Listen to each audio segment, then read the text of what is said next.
बिस्मिल्लाहिर्रहमानिर्रहीम। अस्सलाम वालेकुम नाज़रीन, मैं हूं आपका मेज़बान हशाम भट्ट और आप देख रहे हैं प्रोग्राम आज की बात। अगर हम बात करते हैं मुल्की हालात की, अगर हम बात करते हैं माशी हालात की, अगर हम बात करते हैं आम इंसान की ज़िंदगी गुजारने के पॉइंट ऑफ व्यू से, तो मुश्किलात दर मुश्किलात वाला माहौल जो देखते को मिल रहा है। मुल्की सियासत की समझ नहीं लग रही, महंगाई की समझ नहीं लग रही, आम आदमी का गुजारा करना, अपने बच्चों के लिए रोटी रोजी कमाना दुश्वार होता जा रहा है। आखिर इन सब बातों की वजूहात क्या है? इन सब बातों के पीछे क्या हकायक है? कौन जिम्मेदार लोग हैं जिन्होंने ऐसा माहौल जो है मेरे प्यारे मुल्क पाकिस्तान में कायम कर दिया? क्या कभी पाकिस्तानी ने सोचा था कि वो पैसे हाथ में लेके आटा लेने जाएगा और उसको आटा नहीं मिलेगा? कभी किसी ने सोचा था कि वो जेब में पैसे रख के पेट्रोल पंप पर अपनी गाड़ी में फ्यूल डलवाने जाएगा और वहां पर लंबी कतारों में लगना पड़ेगा?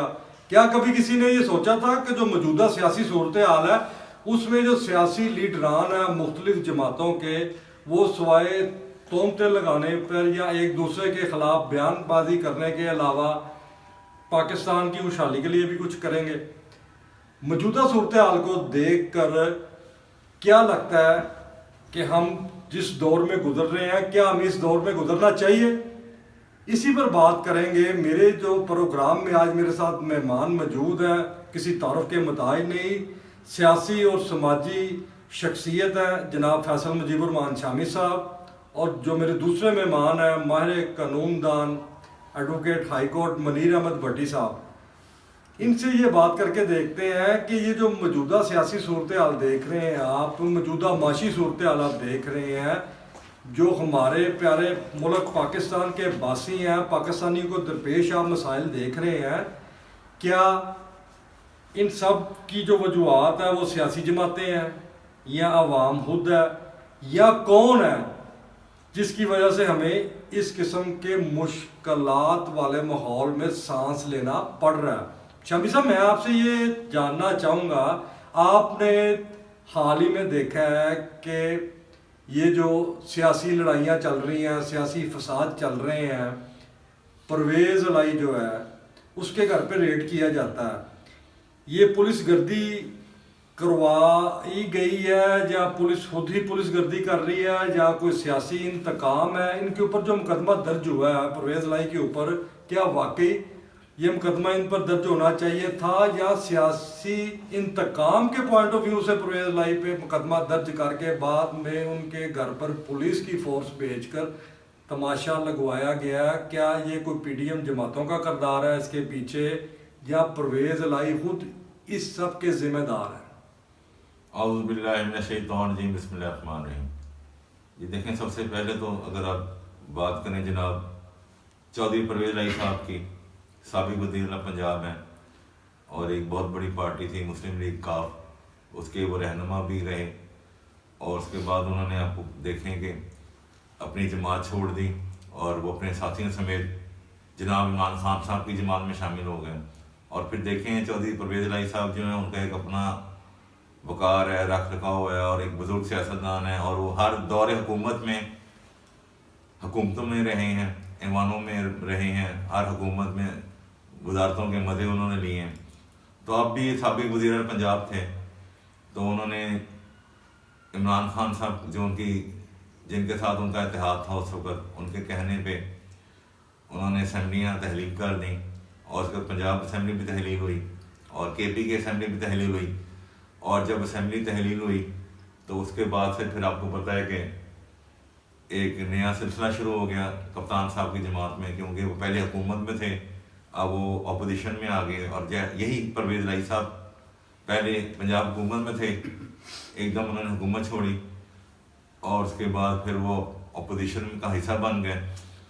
तो ठीक है, अब उनके साथ हुआ है, ये मुकाफ़ात अमल है और एक इंतकामी कार्रवाई दर कार्रवाई है, क्योंकि हमारा ख्याल है हमने जो भी है, मतलब सियासत अपनी जगह पे, शख्सियत अपनी जगह पे, ताल्लुकात अपनी जगह पे, इंसानियत अपनी जगह पे, अगर आप बहैसियत इंसान एक देखें और एक बुज़ुर्ग सियासतदान के तौर पे अगर चौधरी परवेज़ इलाही साहब को आप देखें तो ये इंतहाई काबिल अफसोस वाक़या है क्योंकि वो बहरहाल वो पाकिस्तानी मुल्क के रिहायशी हैं।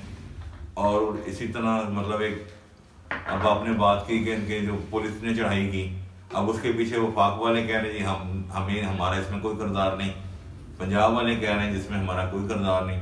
तो ये अब अल्लाह ही जानता है कि क्या वजूहात थी, क्या मसाइल थे। और हो सकता है कि वो मेरा ख्याल एक तरफ जब खान साहब जो हैं वो उनकी जमात और परवेज राई साहब दबाव डालें हुकूमत पे के इंतखाबात करवाए जाएँ, और उनके एक तरफ मुज़ाकरात भी शुरू हो चुके हैं हुकूमत के और अपोजिशन के इमरान खान साहब की जमात के साथ। तो हो सकता है कि ये उनको खान साहब को और परवेज राई साहब को दबाने के लिए हुकूमत की तरफ से कोई कदम उठाया गया हो। तो अब इसमें देखें बार है काबिल मजम्मत वाक़या है और हम पुरजोर मजम्मत करते हैं। और सुबह जितने भी जो मुल्क की बेहतरी के लिए सोचते हैं वो जो सियासतदान है और एक कोई पाकिस्तानी भी हो, आप आम पाकिस्तानी की हैसियत से देखें तो आम पाकिस्तानी भी इस वाक़े की मजम्मत कर रहा है, क्योंकि हम सियासतदान जो हैं हमारी आपस की लड़ाइयाँ इस वक्त चल रही हैं। और हमारे जो मुल्क के हालात हैं, जैसे आपने बात की कि मुल्क इस वक्त बेशुमार मसाइल में घिरा हुआ है और हमारे सियासतदानों को आपस की लड़ाइयाँ उनकी ख़त्म नहीं हो रही। तो बहरहाल अब देखते हैं ये क्योंकि ये इंतकामी कार्रवाई है और हुकूमत को इस इंतकामी कार्रवाई से परहेज़ करना चाहिए और मिल बैठ के मसाइल का कोई हल निकालना चाहिए। अच्छा मुनीर अहमद भट्टी साहब, आप एक माहिर कानूनदान है, आप बड़ी बरीक बीनी से अदालती कार्रवाइयाँ भी देखते हैं, समझते हैं, हुकूमती मामलात पे भी गहरी नज़र रखते हैं। आप ये देखें कि चौधरी सरवर साहब ने पाकिस्तान मुस्लिम लीग ज्वाइन की और परवेज लाई साहब ने पीटीआई ज्वाइन कर ली। क्या ये कोई इधर आ रहा है, कोई उधर जा रहा है, कोई पीडीएम में जा रहा है, कोई पीडीएम से निकल कर कोई इधर आ रहा है, ये सब आने जाने की वजह से आम आदमी के माशी हालात पे क्या असरात देख रहे हैं आप? बिस्मिल्लाहिर्रहमानिर्रहीम जी, ये व्हाट्सएप सियासत में जो होता रहता है, कोई एक पार्टी में काम करता है फिर छोड़ के दूसरी पार्टी में चला जाता है। जब उनके मफादात पूरे नहीं होते तो फिर वो दूसरी पार्टी में चला जाता है। ये जो पार्टियां चेंज होती हैं ज़मीर की आवाज़ पे चेंज होती हैं या ज़ाती मफादात पे चेंज होती हैं? आप एक सीनियर कानूनदान है, आपने माशरे की अच्छाई और बुराई बड़ी करीब से देखी है और देखते आ रहे हैं, इस पे क्या कहते हैं आप? देखिए जी, जब किसी सियासतदान का कोई जाती मतलब पूरा नहीं होता तो वो दूसरी पार्टी में चला जाता है। ये कहना कि इसका अहले इलाका को, अभी आप देखेंगे कि बहुत सारे पिछले इलेक्शन में जो लोग किसी और पार्टी में थे, इलेक्शन उन्होंने किसी और टिकट पर लड़ा। जिस तरह अभी पीटीआई में है कि पीटीआई में जिन लोगों ने कुर्बानियाँ दी उनको टिकट नहीं दिया गया, दूसरे लोगों को दिया गया। तो मैं ये अर्ज़ करता हूँ कि ये जो जितने सियासतदान हैं इन्हें आवाम की कोई परवाह नहीं, ये आवाम का कोई फ़ायदा नहीं। कोई किसी सियासतदान ने कभी आटा तकसीम किया, कभी खाने के लिए इलाके में कोई चीज़ दी, ये नहीं देते। अब आप एक वाक्य को अगर दी भी है तो उतनी चीज़ें नहीं दी आवाम को जितनी सेल्फियाँ सोशल मीडिया को दी हैं। बिल्कुल इसी तरह ही है। अभी देखें कि आम आदमी, कल की परसों की जो बात हो रही है जी कि परवेज लाई के घर पे जी पुलिस ने दावा बोल दिया। देखिए, परवेज लाई हो या नवाज शरीफ हो या जरदारी हो या पीटीआई हो, इन पे किसी पे हमला हो या ना हो, हमें उससे कोई कंसर्न नहीं। एक गरीब आदमी को इनसे कोई वास्ता ही नहीं है। गरीब आदमी को अपने खाने पीने की फिक्र है, जो हमारे मुआशी हालात हैं, तनख्वाहें कम हैं, अखराजात ज़्यादा हैं और इसकी वजह से वो बेचारा रात दिन परेशान होता है। और इसी सियासतदान ने ये चीज़ नहीं सोची। रह गई बात ये कि जी ये हुकूमत ने करवाया है, तो मैं ये मतलब खुल के ये कहता हूँ कि ये पीटीआई ने करवाया है, क्योंकि परवेज लाई साहब का अपनी पार्टी छोड़ के पीटीआई में इल्ज़ाम हो जाना, ये इस चीज़ की दलील है कि जी उन्होंने अपनी पार्टी छोड़ दी। और आप ये भी मानेंगे कि पीटीआई वाले जो सीनियर लीडर हैं वो परवेज लाई से खुश नहीं है। आपने देखा होगा जब फवाद चौधरी को गिरफ्तार किया तो परवेज लाई साहब के कमेंट्स क्या थे। मे भी ऐसा हो सकता है कि उन्होंने कहा होगा कि थोड़ा सा यार मतलब करो कुछ, तो उन्होंने ये कुछ किया। अगर आप बाजी में जाए तो ये भी पूरी मिसाल है कि चौधरी बरादरान के घर से 10 मिनट का ज़ुमान पार्क का रास्ता है।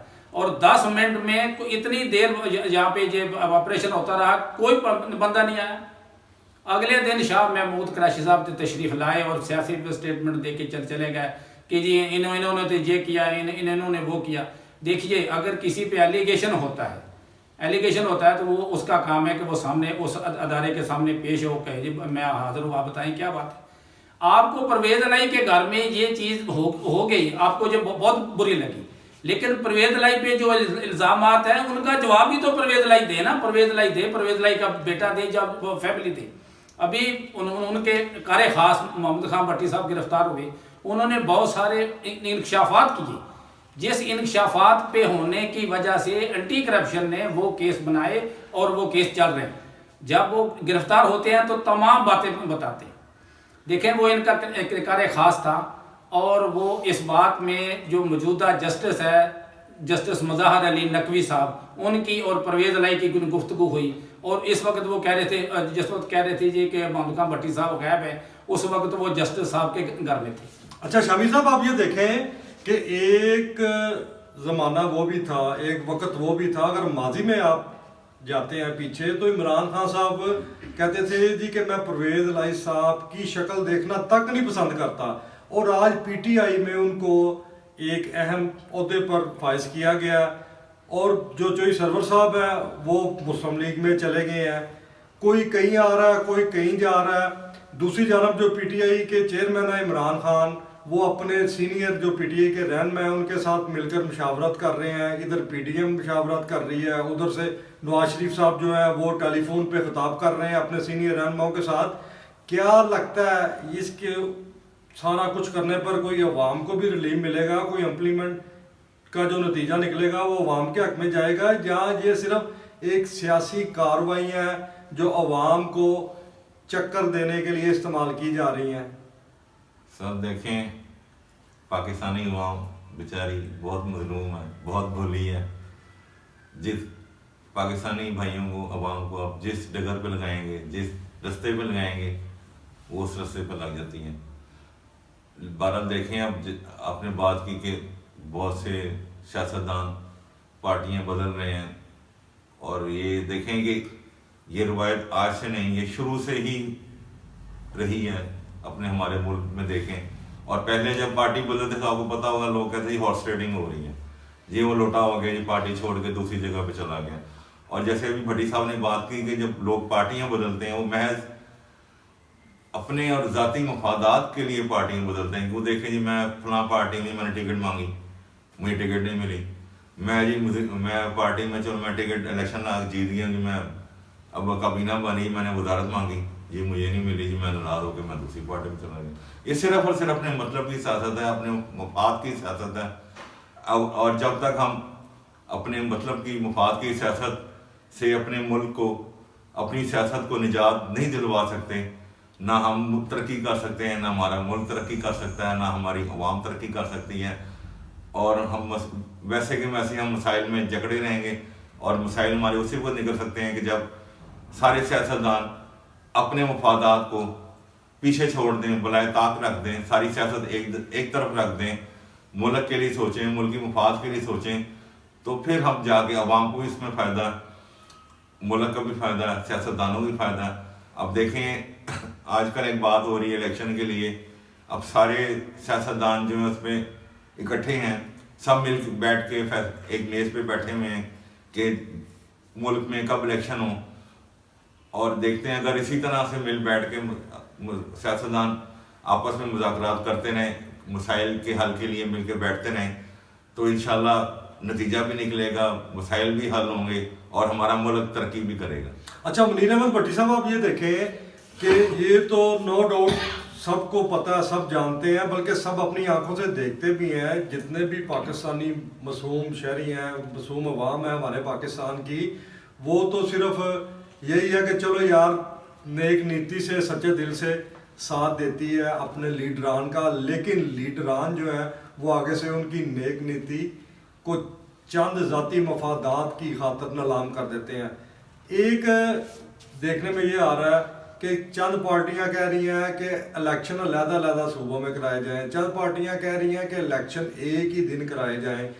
अदालतों का, सुप्रीम कोर्ट का, हाई कोर्ट का इलेक्शन सेम डे में कराने में क्या किरदार आपको नज़र आ रहा है, और अलग अलग सूबों में इलेक्शन करवाने में अदालतों का क्या किरदार आप देख रहे हैं?